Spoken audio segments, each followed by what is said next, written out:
अस्सलाम वालेकुम। New television की रमज़ान ट्रांसमिशन पैगाम रमज़ान 9 रमज़ान मुबारक, और इस ट्रांसमिशन के साथ मैं हूं आपका मेज़बान फरीद रईस। मैं हूं आपकी मेज़बान नबीहा एजाज। और आज जो है जनाब, उम्मीद करते हैं आप तमाम लोग ठीक ठाक होंगे, खैरियत से होंगे और अपनी अफ्तार सहर आप लोग एंजॉय कर रहे होंगे भरपूर तरीके से। और उसके साथ साथ आप वो तमाम जो बातें हम लोग रोज़ अपनी ट्रांसमिशन का हिस्सा बनाते हैं उनको भी आप लोग फॉलो कर रहे होंगे, कुछ ना कुछ सीख रहे होंगे। हमें तो फरीद बड़ा कुछ सीखने का मौका मिल रहा है। बड़ी जबरदस्त रमजान की शान ये बात है। देखिए, ये इस ट्रांसमिशन की खुसूसी बात और खूबसूरती यही है कि हमारे पास जो पहला हमारा जो आर होता है उसके अंदर हमारे सेलिब्रिटी गेस्ट होते हैं, कोई ना कोई वो हमारे साथ मौजूद होते हैं। उसके बाद हम जो टॉपिक्स होते हैं उसके ऊपर डिस्कशन करते हैं। तो ये ओवरऑल एक कॉम्बिनेशन बड़ा अच्छा बन जाता है। अपना तो बताइए नबिया कि आपकी वजह से कैसे गुजर रहे हैं? आज तो मैंने शो से पहले आपको बताया, मुझे पता है लेकिन मेरे वही हालात हैं जो पहले रोजे से चल रहे हैं ना। वो अब जो देखने वाली हमारी ऑडियंस है ना, वो भी कहेगी नबिया वही अपनी जो है ना वो बात करती है। तो वो 30वें रोजे तक यूज्ड टू हो गए वैसे अफ्तारी सहरी का टाइम शेड्यूलिंग वगैरह? आपको बताऊं, बहुत ही जबरदस्त, बहुत ही एनर्जी घर में हम लोग फील करते हैं। प्रॉपर 2 से 3 आवर्स जिम का टाइम होता है और खाने का बहुत क्लीन डाइट, अफ्तारी क्लीन, कोई और उससे मुझे लगता है कि मैं डेड हो जाऊंगी, लेकिन उससे बहुत एनर्जी और बड़ा अच्छा बंदा बहुत रिफ्रेश फील करता है। इस कोविड-19 के ऊपर ना मुझे जो लगता है, जो मेरी पर्सनल ऑब्जर्वेशन है, जैसे बहुत सारे लोगों की, आप इससे एग्री करेंगी कि हमारे बहुत सारे जो बाहर के जो फूड से जो कि हम डाइन आउट करते थे, हम उनके बगैर रह भी सकते हैं और उसके बगैर बड़ी हाइजीन और बड़ी नीट एंड क्लीन डाइट जो हम खा रहे हैं उसके बड़े पॉजिटिव इफेक्ट्स भी हम पे पड़े। बहुत कुछ बना सकते हैं ये बात है। मजे के तो किचन का पे रुख करेंगे लेकिन जो हमारी गेस्ट है उनका जरा फरीद हम लोग तारुफ करा देते हैं। बहुत ही प्यारी खूबसूरत हमारी आज की मेहमान है, मीडिया पर्सन है। आप इनको देखते हैं न्यू टेलीविजन के प्रोग्राम खबरयार में भी ये होस्टिंग करती हैं। इसके अलावा कोई कवरेज हो, स्पोर्ट्स का मैदान हो, मीडिया इंडस्ट्री की बात हो, आपको डॉक्टर रूबा जो है वो हमेशा देखेंगी सबसे आगे। अस्सलाम वालेकुम, वेलकम टू द शो। वालेकुम अस्सलाम and thank you so much. और इतने प्यारे प्यारे colours and you know everything and I am loving the feeling, because जब मैं, आपने कहा खबरयार भी कर रही हूँ, एमसी भी कर रही हूँ, उसमें इट्स अ यूजुअल पैटर्न। सो अभी तक वो वाली रमजान वाली एज सच टाइप फील नहीं आती, बट हाँ वो और बात है कि हमारी आज आई होगी। हाँ मैं बहुत दिन बाद उस एटमॉस्फेयर से निकलूँ, क्योंकि हम एक हफ्ते में 8 शोज रिकॉर्ड करते हैं नॉन स्टॉप। और वो हम लोग वही बात कर रहे थे मेकअप रूम में भी कि वो बहुत डिफिकल्ट है, बहुत हैक्टिक है, बहुत हेक्टिक है। आप साहब के साथ हमने उनको काम करते हुए देखा है, बहुत लंबी रिकॉर्डिंग्स होती हैं, बहुत लिटरली सहरी तो फर्ज है ना, होती ही हमारी सेट के ऊपर है, एक दूसरे के साथ होती है। I was a morning person कि मैं, और खैर still I am a morning person because मैं हॉस्पिटल भी कर रही हूँ। तो इस सब के साथ ना मुझे अब लगता है पता नहीं क्या होने। मैनेज कैसे वैसे करें डॉक्टर साहब इन सारी चीज़ों को? तमाम चीज़ें, प्रैक्टिस भी है, ये भी है, सहरी आपकी सेट्स पे हो रही होती है। बस अभी तक चल रहा है, मुझे नहीं पता, हर कोई मुझसे ये पूछ रहा होता है। बट ये है कि पहले मुझे लग रहा था कि शायद रमज़ान मेरे लिए बहुत हेक्टिक टफ ना हो जाए, क्योंकि रोज़े भी हैं। लेकिन मैंने ये देखा है कि मुझे रमज़ान बहुत ज़्यादा सूट कर गया, क्योंकि इफ्तारी तक आई हैव अ ब्रेक, तो हॉस्पिटल से जाके मैं एक नैप ले लेती हूँ। अच्छा, उसकी मजे की बात, ये खूबसूरत बात है कि हमें पता है कि 30 दिन हमारा पैटर्न ये रहेगा। हाँ, उसमें चेंज एक्चुअली नहीं है कि बाहर नहीं जाना क्योंकि मार्केट्स भी बंद है, कोई गेट टुगेदर्स नहीं हो रहे हैं, किसी अफ्तारी पे नहीं जाना।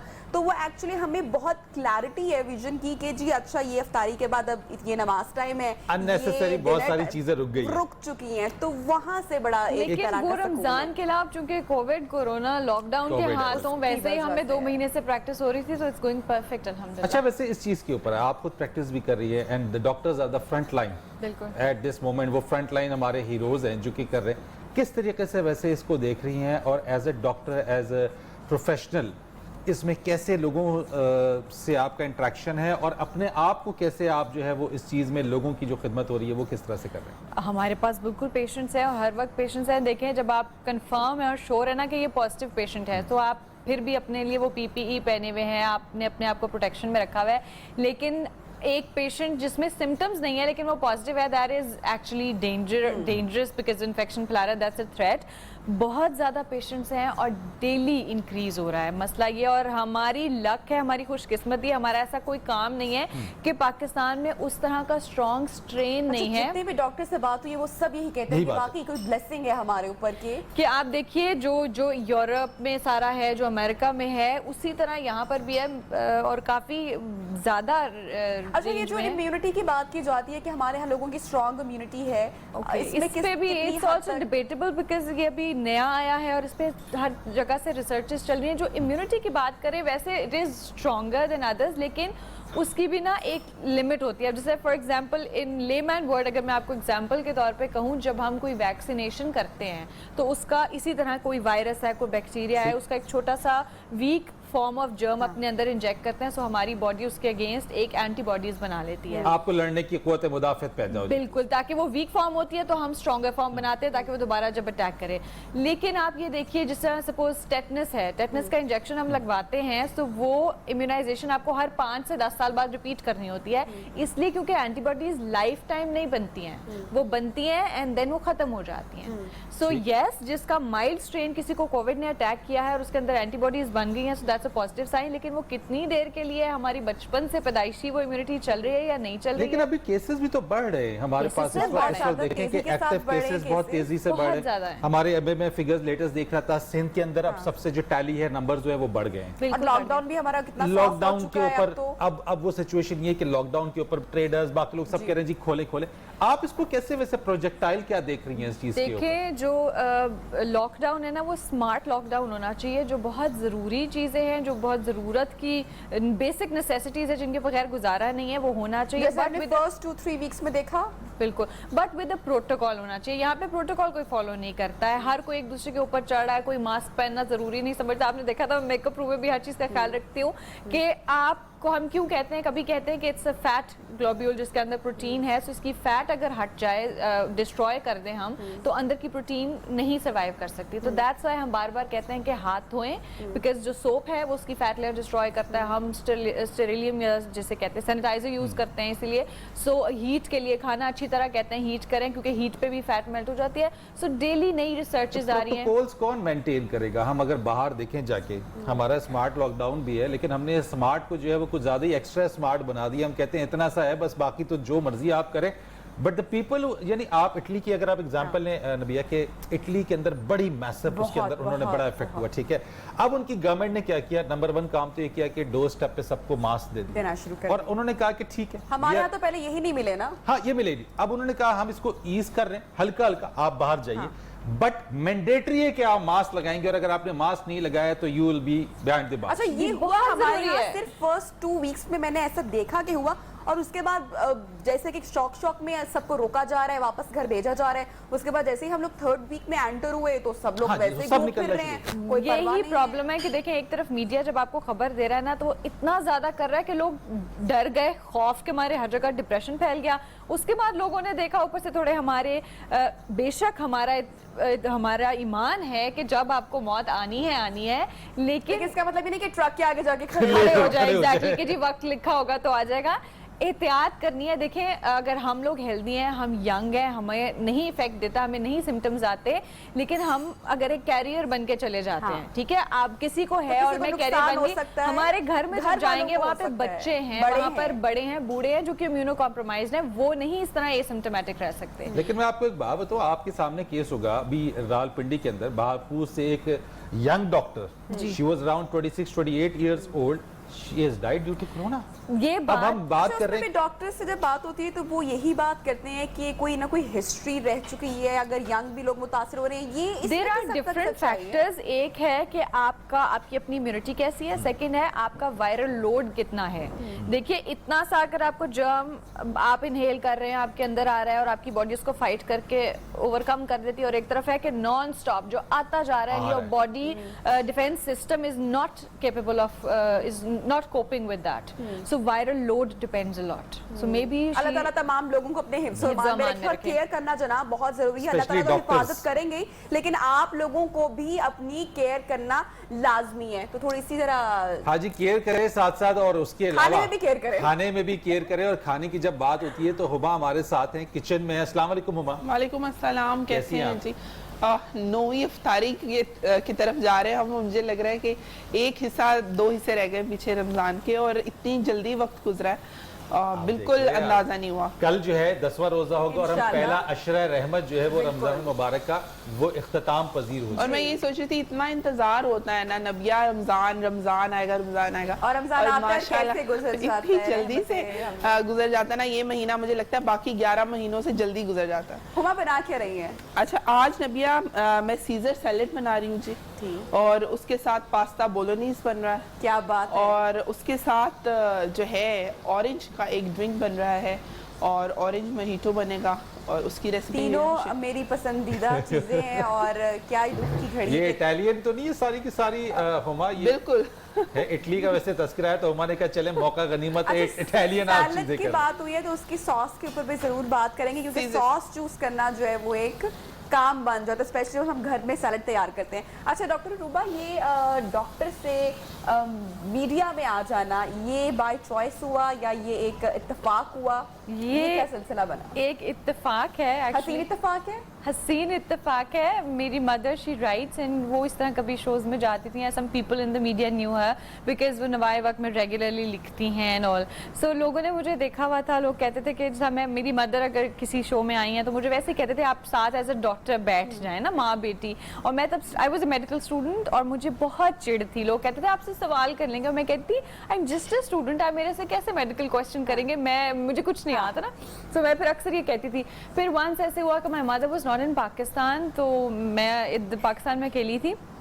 रेडियो पाकिस्तान के स्टेशन डायरेक्टर एसडी, उन्होंने एक दिन मुझे कॉल किया और बड़े प्यार से उन्होंने मुझे कहा कि बेटी अब तो तेरी अम्मी नहीं है, अब तो मुझे मना नहीं कर सकती ना। तो रेडियो पे उन्होंने मुझे पहले बुलाया, लेकिन मेरे कंफर्ट जोन से इस तरह स्टार्ट किया कि उन्होंने मुझसे रमज़ान में ही ना कुछ चंद शोज़ करवाए जिसमें मैंने डॉक्टर्स यानी प्रोफेसर्स का इंटरव्यू करना था। तो that was easier for me कि जी जो डायबिटिक्स हैं वो रोज़े कैसे रखें, हाइपरटेंसिव हैं वो कैसे रखें। I was a student then. फिर उसके बाद मुझे एक बड़े चैनल के ऊपर ना ड्रामा सीरियल की offer I. That was the very first thing जिससे मुझे शॉक हुआ, बिकॉज कास्ट बहुत बड़ी थी एंड मेन, और उसमें जाती leading role. Then I asked my father, I asked my parents, and my father said like drama रहने दे, होस्टिंग कर ले अगर if you want to. Like एक ही बात है, ध्यान हट रहा था उन दिनों? नहीं, वो साथ थी। तो फिर मैंने कहा एक ही तो बात है, कैमरा के सामने जाना है, ड्रामा हो या होस्टिंग हो, व्हाट्स द डिफरेंस। मैंने कहा कि नहीं, रिग्रेट करने से बेटर है कि ज़रूर एक ट्राई देनी चाहिए। मैंने at least I took my brother with me, मैंने कहा स्क्रिप्ट सुन के देखती हूँ, बट इट वाज फिर मैंने देखा इट वाज वाकई not my type. Outdoor locations होती हैं, आप लाहौर से बाहर कितना दिन रह रहे हो, दिन रात टाइम देना पड़ता है उसको। ये फिर मैंने कहा कि नहीं, ये वाकई मेरे बस का रोग नहीं है। उसके मेरा ख्याल है महीना 2 महीने के बाद मुझे ना एक शो को होस्ट करने की offer I with Abrarul Haq. Like okay fine, एक फैन मोमेंट भी होता है, and then I was getting so much in that package. आपको स्क्रीन भी मिल रही है एंड फन भी है, टाइमिंग्स भी हैं, वाटर भी है। Like is fun, let's try doing it.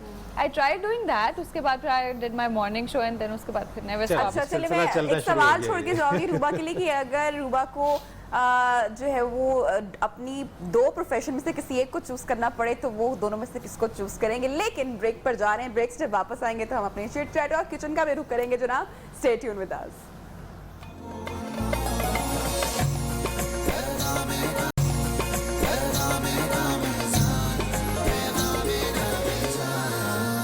Welcome back जी। ब्रेक के बाद एक मरतबा फिर से आपको ट्रांसमिशन में खुशामदीद कहते हैं। और जिस तरह से डॉक्टर साहिबा हमारा सेगमेंट है, जब हम किचन में जाते हैं और किचन में जाने के आपको पता है सर्टेन एसओपीज होते हैं, और वो ये है कि डिटॉल से आपने 20 सेकंड्स तक अपने हाथ मुसलसल धोने हैं, ताकि कोविड-19 आप तमाम लोगों को पता है जो आपके हाथ पे जरासीम मौजूद हैं उनसे बचने के लिए 20 सेकंड तक हाथ साफ पानी से धोना लाजिमो मलजूम है। चाहे आप जहां पे भी, बच्चों की भी जनाब प्रैक्टिस आप करवाएं, लाजमी तौर पे उनको भी आप ये बात सिखाएं। और मेरे ख्याल से अब तो हमारी पूरी कौम सीख चुकी है, ये बात जान चुकी है। क्या ख्याल है डॉक्टर साहिबा? बहुत जरूरी है कि सीखने के बाद इसको याद भी रखना। हाँ, और किचन में तो वैसे भी जाए तो हाथ धोकर ही जनाब जाना चाहिए। अच्छा, तो वो मैं एक सवाल छोड़ के गई थी आपके लिए, बड़ा मुश्किल सवाल है। बहुत मुश्किल सवाल है, बिकॉज जो मेडिसिन है वो मेरा पैशन है, उसको आई डोंट थिंक मैं कभी छोड़ सकती हूँ, और छोड़ना नहीं बनता। आपने इतनी मेहनत की होती है, इतना काम किया होता है, तो it's naturally inside the view. और यानी आपकी शक्ल कहीं भी कोई देखता है ना तो उसका ख्याल है डॉक्टर है तो अपनी बीमारियां खोल के रख दे। यानी आप किसी महफिल में भी जाते हैं तो एक क्लिनिक खुल जाता है। और यहाँ पर I am loving doing, I love doing it, I enjoy it. और किचन में कैसा लग रहा है आके? ये भी पसंद है काम? ये भी हॉबीज में है शामिल। खाना खाना का बहुत पसंद शौक है, खाना पकाना बहुत- पसंद नहीं है। तो अभी आपको पता है हुमा ने क्या किया यहाँ पे? कभी कुछ बनाया हो, पास्ता वगैरह कुछ? कभी नहीं। कभी जरूरत वो जो इंस्टेंट नूडल्स मिलते हैं मेरे ख्याल से वो बस आसान उस है। टाइप की चीजें जो होती है ना, वो एयर फ्राई कर ली चीजें, सो अच्छा हुमा जी, कुछ रेसिपी के बारे में बताएं, हल्की क्या फुल्की चल कोशिश रहा है, की कभी। क्या हो रहा वो है आपको पता है अक्सर कभी किचन में? माँ बड़ी जब अच्छी नहीं होती, खुशबू आ रही है। अच्छा नबिया, आज मैंने कहा सैलेड बना लूं मैं आपके लिए। हाँ जी। ग्रिल चिकन सैलेड बना रही हूँ मैं, ताकि मेरे लिए भी थोड़ी सी वैरायटी हो जाए। बिल्कुल। और बहुत से लोग ऐसे हैं जो कि कॉन्शियस हैं इस बारे में और डेली फ्राइड चीजें वो पसंद नहीं करते हैं। सबसे पहले मैं सैलेड की रेसिपी शेयर कर लेती हूँ। सैलेड के लिए आइसबर्ग लेनी है जी आपने। ठीक है जी। आइसबर्ग मैंने खोल ली थी। इतना बड़ा ट्रे हमने ये आइसबर्ग का सजा लिया, ये और जरा उसको दिखा वॉश कर लिया। बहुत ज्यादा है? नहीं, इतनी ज्यादा नहीं है। ठीक है। और ये कितनी हेल्दी है, ये तो डॉक्टर साहब भी बता सकती हैं कि बड़ा जबरदस्त है। vegetable। मुझे किसी ने, मैंने डॉक्टर फरदीन से मैंने वेट लॉस का पूछा तो उन्होंने मुझे बताया कि आप रोटी स्किप करके तो आइसबर्ग के साथ नवाला बना के सालन के साथ आप खा सकती हैं, तो उससे आपके पेट के मसाइल भी दूर हो सकते हैं और वेट लॉस के लिए भी बड़ी अच्छी टिप है। लेकिन मुझे पता है आप ये लोग करने वाले नहीं, क्योंकि ये मैंने भी नहीं किया था। जी हुमा। अच्छा बिल्कुल नबिया, इसके लिए आइसबर्ग चाहिए, टमाटर चाहिए, हमें ऑलिव्स चाहिए। ठीक है। उसके साथ इसकी जो ड्रेस चिकन जो है, चिकन के साथ आप बना सकते हैं चाहे तो। अगर आप नहीं, मैंने ग्रिल्ड चिकन इसके साथ बनाया, बीफ वगैरह के साथ भी सर्व किया जा सकता है। तो इसके लिए करना ये आपने कि चिकन जो है वो मैंने मैरिनेट कर लिया था। चिकन के ऊपर मस्टर्ड लगाया था, सॉल्ट एंड पेपर लगाया था, लेमन जूस था और उसको जो है मैंने मैरिनेट करके रख दिया था। और अब उसको मैंने ग्रिल पैन में ग्रिल कर लिया। और उसके बाद जब ये ग्रिल हो जाएगा, ठंडा हो जाएगा, तो थोड़ा सा इसको हम काट के सैलेड को टॉस कर लेंगे ड्रेसिंग के अंदर। और सीजर ड्रेसिंग बनानी है जी आपने। ठीक है। अगर तो आप खुद से मायोनीज बनाना चाह रहे हैं, बेहतर है कि खुद से ही बनाया जाए, क्योंकि बाजार के सॉसेस हमें नहीं पता कि क्या हमें मिल रहा है। या तो आप मायोनीज ले लें, उसके साथ बना लीजिए ड्रेसिंग। अगर आप चाह रहे हैं कि आप अंडा जो है वो ऑर्गेनिक ले रहे हैं और उसके साथ ऑलिव ऑयल के साथ भी आप बना सकते हैं मायोनीज। उसके लिए करना ये है आपने कि जो भी जग होता है, जिस तरह हमारे यहाँ जिसके अंदर नॉर्मली हम ब्लेंड करते हैं चीजें, उसके अंदर आपने सबसे पहले जो है अंडा एक डाल देना है और उसको अच्छे से बीट कर लेना है। और जब वो बीट हो जाएगा, उसके अंदर हल्का सा ऊपर से लिड उसका लाइट सा उठा के उसके अंदर आपने ऑयल जो है वो पोर करना है साथ में। ऑलिव ऑयल के अंदर अगर आपने बनानी तो मायोनीज आपकी तैयार हो जाएगी जी। और मायोनीज के अंदर जो है आपने कैपर्स अगर आपको मिल जाए, या कोई भी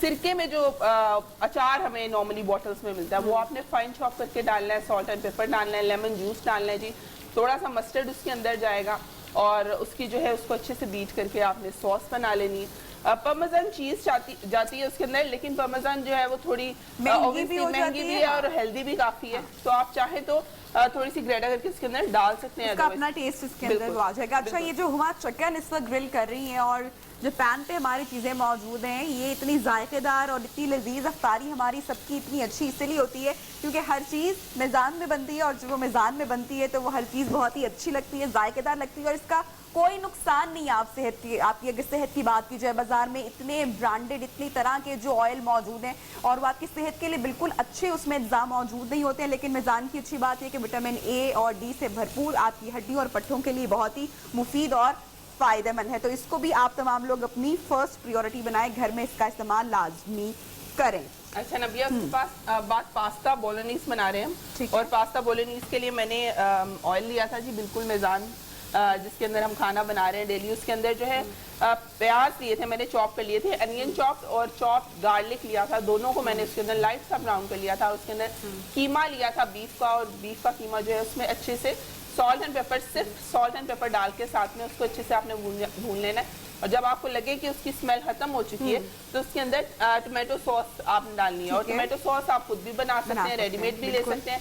और टोमेटो सॉस के लिए आपने टमाटर लेने हैं, उन्हें पील कर लेना है, उनको बॉयल कीजिए, अच्छे से मैश कर लीजिए, टोमेटो प्यूरी उसके अंदर थोड़ी सी डालिए, सॉल्ट एंड पेपर डालिए, लाइट सा लेमन जूस, और उसकी जो है आप टोमेटो पेस्ट बना लें, साथ में वो ऐड करेंगे हम, और बोलोनीज सॉस हमारी तैयार हो जाएगी। और नूडल्स जो है मैंने वो स्पेगेटी जो है वो बॉईल करके रख लिया, और उसके अंदर हम और उसके बाद हमें बड़ी प्यास भी लगेगी अफ्तारी में, जब हम हुमा की इतनी मज़ेदार अफ्तारी करेंगे तो प्यास बुझाने का जनाब जो करशी का जामे शीरी हमारे पास मौजूद है, डॉक्टर साहब पसंद है आपको, हम सबको तो बहुत पसंद है। और जब दूध में तुख मलंगा ऐड करके और जब बीच में करशी का जामे शीरी जाता है तो मेरे ख्याल से सारी भूख प्यास सब कुछ वहीं पे। रोजा खोलने का कॉन्सेप्ट ही नहीं है शरबत के बगैर, स्पेशली जो हमारी गर्मियों के रोजे चल रहे हैं। हाँ, उसमें तो लाजमी जो इलायची शरबत और करशी का जाम श्री है बच्चों के लिए। हुमा ये बड़ा जबरदस्त होता है, बच्चों को बड़ा पसंद होता है। अच्छा, बच्चों के साथ साथ मैंने देखा है हमारे बुजुर्गों को भी बड़ा पसंद होता है। घर में नानी माँ हमारे पास होती है तो वो पसंद को जब भी क्रेविंग होती है ना तो वो ये शरबत का एक गिलास तो बड़े भी बहुत पसंद करते हैं। तो मेरे ख्याल से हर एज ग्रुप के लोगों की ये चॉइस है, बिल्कुल फेवरेट ऐसी है। और सब इसके अंदर तुख मलंगा डाल के कोई पी रहा है जी, कोई दूध में, और मुझे लेमन के साथ भी बहुत मजे का लगता है। हाँ। तो तीसरी, लेकिन जहाँ हम जामे शीरे में जाएंगे, लेकिन उसके साथ जो है एक ड्रिंक की रेसिपी बतानी भी बनती है। अच्छा, खास बात क्या है, रेसिपी हम लेंगे कि खास इलायची जो है कोई बाजारी वो जो इंग्रेडिएंट्स होते हैं ना वैसा कुछ आर्टिफिशियल फ्लेवर नहीं आएगा। तो खास इलायची का जो है उससे ये शरबत तैयार है और आप लोग जरूर जनाब लें। यकीनन बताने की जरूरत नहीं है, तमाम लोगों के घरों पे दस्तरखान पे ये ड्रिंक मौजूद होता है। जी हुमा। बिल्कुल नबिया। और पास्ता जो है आपने लास्ट में बस उसके ऊपर ये बताना था मैंने कि आप बॉईल करके रखा हुआ है, आप भी ऐड कर सकते हैं साथ में। गार्निश कीजिए ऑलिव्स के साथ, कैरेट चॉप ऐड कर लीजिए साथ में उसको सर्व करेंगे। लेकिन ड्रिंक बनानी है जी, और ड्रिंक के लिए ऑरेंज जूस लेना है आपने। ठीक है। जो है ऑरेंज मोहितो बन रहा है, ऑरेंज मोहितो बनाने के लिए आपने ऑरेंज जूस लेना है, उसके अंदर मिंट लीव्स डालने। ऑरेंज जो है मैंने स्लाइसेस में काट लिया है, लेमन भी स्लाइसेस में काट लीजिए। नहीं, उसका कलर जब तक ना आए, नॉर्मली हम कलर बहुत मैंने जल ना जाए, मैं साथ ही रोक लूं ना कि हमारी अफ्तारी ना बिगड़ जाए कहीं। ठीक है। अच्छा जी, जूस के लिए अच्छा, और उसके साथ जो है मिंट ऐड करेंगे। मिंट लीव्स वैसे ही ऐड करेंगे हमने, उसके अंदर कोई उसको ब्लेंड नहीं करना, और बड़ा उसका जो है रिफ्रेशिंग सा फ्लेवर आएगा। थोड़ा सा लेमन जूस साथ में ऐड कर लेंगे। अगर आप ऐड करना चाह रहे हैं तो शुगर कैन यानी गन्ने का जूस, वो भी आजकल बड़ा, और उसके साथ ऑरेंज का और उसका मिक्सचर बहुत मजे का। सत्तू मिल जाए ना कहीं से। वैसे जो हाल होते हैं डॉक्टर साहब, बात प्यास लग रही है, भूख लग रही है, क्या अफ्तारी करती हैं आप? मैं इफ्तारी एक्चुअली थोड़ी लाइट करती हूँ, बट सहरी हम प्रॉपर खाना करते हैं। अच्छा, क्या पराठे शराठे होते हैं? पराठे नहीं खाए जाते, थोड़ा सा वो अपना जो होता है ना टेस्ट। शुरू में के रोज़ों में थोड़ा आई थिंक ज़्यादा स्टेमिना कैपेसिटी होती है, एक आधे रोज़ा में पराठा खा लिया, then it comes to roti. Normal daily life में मैं रोटी पराठा तो बिल्कुल ही नहीं खाती, बिल्कुल नहीं खाती हूँ। बहुत ये है कि but rice, I love rice. हम कश्मीरी हैं तो हम चावल के बगैर नहीं। हम भी कश्मीरी हैं। हम कहते हैं दिन में 3 दफा भी चावल मिले तो खा लें। करेलों के साथ भी, भिंडी के साथ भी, हर एक चीज के साथ चावल खाने को वाकई तैयार होते हैं। चावलों के साथ और इसकी गवाह हुमा है, हुमा को पता है वो कश्मीरियों नहीं, सब छूट चुका है हुमा। मैं सहरी पे स्पेशली अपने स्टूडियो शो पे होती हूँ तो साथ चावल लेकर जाती हूँ। आज मैं हमारी ऑडियंस को दिखा ही दूं, जरा कवर कीजिएगा। मैं फ्रिज खोलूं, वो फरीद जो तंग आए हुए ना मेरी जिस बात से, मैं आज फरीद को वो खजाना दिखाई दूं। फरीद ये देखें आप, ये वो तमाम ऑडियंस हमारी मुझे मालूम है। ये मालूम है। और ये हमारी इफ्तारी होती है जिसकी मैं बात कर रही थी कि ये बड़ी हेल्दी होती है, बड़ी ये जबरदस्त होती है। Very important. जो सीजनल फ्रूट्स आगाज इससे किया जाए और उसके बाद इस सब पे पेट भर के खाया जाए तो फिर भी मजा आएगा। क्या ख्याल है फरीद? बिल्कुल ऐसी है जी। ये तमाम मज़ेदार खुशबू जो इस वक्त आ रही है, मैं देख रहा था आप तीनों को यहाँ पे आप लोग लगे हुए थे, लेकिन आपने डॉक्टर साहबा से कोई चीज़ नहीं, आपने इसके ऊपर कोई हाथ शाथ नहीं लगाया। डॉक्टर साहिबा पहले ही कि नहीं भाई मैं तो किचन का खिलाड़ी नहीं। ये रिस्क तो मेरे घर वाले भी नहीं लेते हैं, और ऊपर से इफ्तारी की तैयारी में तो नेवर। तो अरूबा पता है आपको घर में किचन किस साइड पे है? नहीं, ये मुझे पता है क्योंकि वहाँ खाना मिलता है, वहाँ के थ्रू जाके डाइनिंग रूम में खाना होता है। सो खाना मिलेगा कहाँ, ये सब कुछ पता है। हमारा जो है जनाब ये अब टाइम हो गया है कि डॉक्टर साहिबा को हम शुक्रिया अदा करें। थैंक यू सो मच, आपने वक्त निकाला, आप तशरीफ लेकर आए। तो जनाब हम ब्रेक पर जा रहे हैं, जब ब्रेक से वापस आएंगे तो बच्चों की कहानी हमारा सेगमेंट भी होगा। देखते रहिए पैगाम रमजान।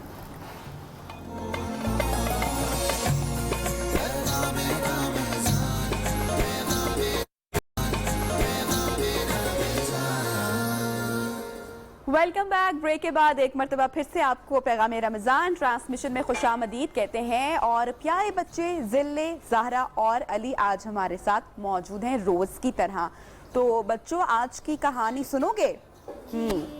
आज की कहानी है आप ही जैसे 3 नन्हे बच्चों की और उनके दादा जान की कहानी है। ठीक है, तो एक बार क्या होता है, 3 बच्चे, अगर हम कहते हैं उनका नाम ज़िल्ले, ज़हरा और अली ही होता है, तो वो अपने दादा जान के पास जाते हैं। स्कूल से जब वापस आते हैं तो उनके दादा जान एक अहादीस से मुतल्लिक किताब का मुतालिया कर रहे होते हैं। तो बच्चे आते हैं और उनसे कहते हैं कि दादा जान आप हमें कोई अच्छी सी खूबसूरत सी कहानी सुनाएं। तो उनके दादा जान कहते हैं कि बच्चों तुम लोग इधर उधर की फजूल और झूठी नकली कहानियाँ ना सुना करो और अल्लाह, उसके रसूल, उसकी नबी की कहानियाँ सुना करो, ताकि उसमें से कोई सबक भी तुम लोगों को मिल सके। जैसे कि हम आपको रोज़ कहानियाँ सुनाते हैं, तो उसमें से कितना अच्छा लेसन मिलता है ना। तो फिर बच्चे ज़िद करते हैं कि ठीक है, तो आप हमें उसी से मुताल्लिक कोई स्टोरी सुनाएं, कोई कहानी सुनाएं।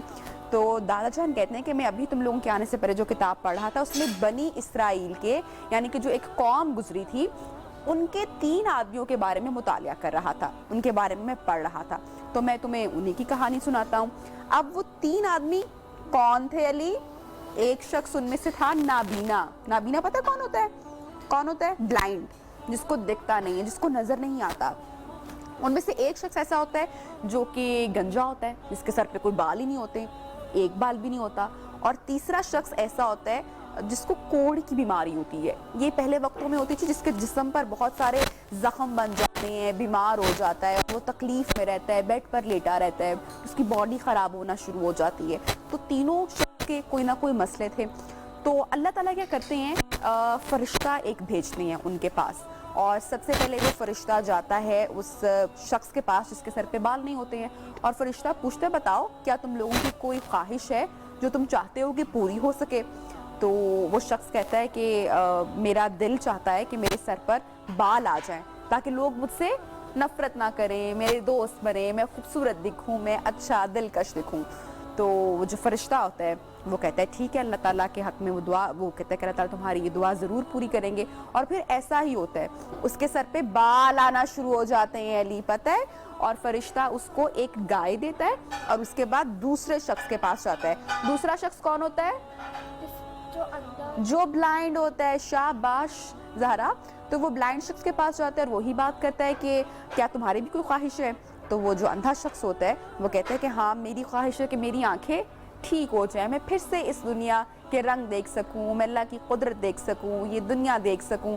तो काश मेरी आंखें, मेरी बनाई वापस लौट आए। फरिश्ता कहता है कि इंशाल्लाह तुम्हारी बनाई लौट आएगी। और ऐसा ही होता है, अल्लाह की मर्जी से उसकी आंखों की रोशनी दोबारा वापस आ जाती है और उसको फिर से दिखाई देना शुरू हो जाता है। अब फरिश्ता उसको एक बकरी देता है और फिर वो वहां से जाता है और तीसरे किस शख्स के पास जाता है अली? जिसको क्या होता है? कोहाड़ नहीं, जिसको एक बॉडी की बीमारी होती है, कोढ़ जिसको कहा जाता है, वो उसके पास जाता है। फरिश्ता वही सवाल करता है कि तुम्हारी भी क्या कोई ख्वाहिश है? तो वो शख्स कहता है कि मेरा दिल करता है कि मैं सेहत, तंदुरुस्ती मुझे मिल जाए, मैं फिर से पहले की तरह जो है वो एक्टिव हो जाऊं, मेरी सेहत लौट आए, मैं चल फिर सकूं, मैं ठीक हो जाऊं, मेरी तकलीफ खत्म हो जाए। फरिश्ता उसके लिए भी वही दुआ करता है, वो भी सेहतयाब हो जाता है और फरिश्ता उसको एक ऊंट देता है और वहां से चला जाता है। अब ऊंट का आपने आपको कैमल होता है, ऊंट जो हम इसकी कुर्बानी भी करते हैं, कुर्बान पे है ना, आपने देखा हुआ है ना। आपको कराची लेके जाएंगे ना तो आपको समुद्र किनारे ऊंट पर भी बिठाएंगे, उसकी सैर करवाएंगे। तो भी उसको ऊंट देता है और वो वहां से चला जाता है। अब अली पता है क्या होता है, अब टाइम गुजरता जाता है और वो जो तीनों शख्स होते हैं वो बकरी, ऊंट और गाय की वजह से बहुत मालदार हो जाते हैं, अमीर हो जाते हैं, बहुत सारी उनकी ज़मीनें बन जाती हैं, उनका कारोबार चल पड़ता है। फिर कुछ अर्से के बाद अल्लाह मियाँ फरिश्ते को वापस भेजता है किस शख्स के पास? जो कि जिसके बाल आए होते हैं। और फरिश्ता कहता है कि तुम इस माल में से तुमने इतना कुछ कमाया है, इतना कुछ बनाया है, इसमें से तुम अल्लाह की राह में खर्च करो, अल्लाह का हिस्सा निकालो। तो वो कहते हैं अरे इसमें अल्लाह का हिस्सा कहाँ से आ गया, इसमें तो सारी मेरी मेहनत है, ये तो सब कुछ मैंने लगाया है, मैंने बोया है, तो मैं अल्लाह का हिस्सा क्यों निकालूं? फरिश्ता वहाँ से चला जाता है मायूस होकर के, शख्स अल्लाह की कितनी ब्लेसिंग्स को भूल गया। फिर फरिश्ता किसके पास जाता है? फरिश्ता उस अंधे शख्स के पास जाता है और वो देखता है कि इसने भी इतना ज़्यादा जो है वो तरक्की की है, इतना सारा काम बनाया है। फरिश्ता उसको भी कहता है इतना माल निकालो, वो भी कहता है कि इसमें अल्लाह का क्या काम है, मैं क्यों निकालूं? फरिश्ता वहाँ से चला जाता है और तीसरे शख्स के पास जाता है जो बड़ा खुशहाल होता है, बिल्कुल। तो फरिश्ता उससे भी वही सवाल करता है कि अल्लाह के लिए माल निकालो। तो वो कहता है कि तुम्हें क्या याद नहीं है कि तुम कितनी तकलीफ में थे, तुम कितने दुख में थे, तुम कितनी परेशानियों में घिरे हुए थे, लेकिन अल्लाह ताला ने तुम्हें सेहत दी। तो वो शख्स कहता है कि हाँ बेशक ये सारा माल अल्लाह का दिया हुआ है। अब बच्चे दादा जान से सवाल करते हैं कि दादा जान अल्लाह मियाँ का हिस्सा क्या होता है? तो दादा जान उनको बताते हैं कि अल्लाह ताला ने हमें जितनी नेमतें अता की हैं, जितनी दौलत दी है, उसमें अल्लाह ताला का भी हिस्सा है। अब आपके जहन में सवाल आएगा कि भला अल्लाह ताला को हमारे दिए गए माल के हिस्से की क्या जरूरत? लेकिन इसमें भी हिकमत है। वो माल उन लोगों के लिए है जो हम गरीब, गुरबा, मसाकीन, साइल पर खर्च करते हैं, जो हमारे पास महरूम लोग होते हैं। तो बच्चों, आज की कहानी से हमने क्या सीखा? मदद करनी चाहिए ना उनकी, बिल्कुल। तो आई होप कि जो घर में बैठे बच्चे हैं उनको भी आज की हमारी कहानी पसंद आई होगी, आपने एंजॉय किया होगा और लेसन भी आपको इससे मिला होगा। ब्रेक पर जा रहे हैं, जब ब्रेक से वापस आएंगे तो ट्रांसमिशन के सिलसिले को आगे बढ़ाएंगे।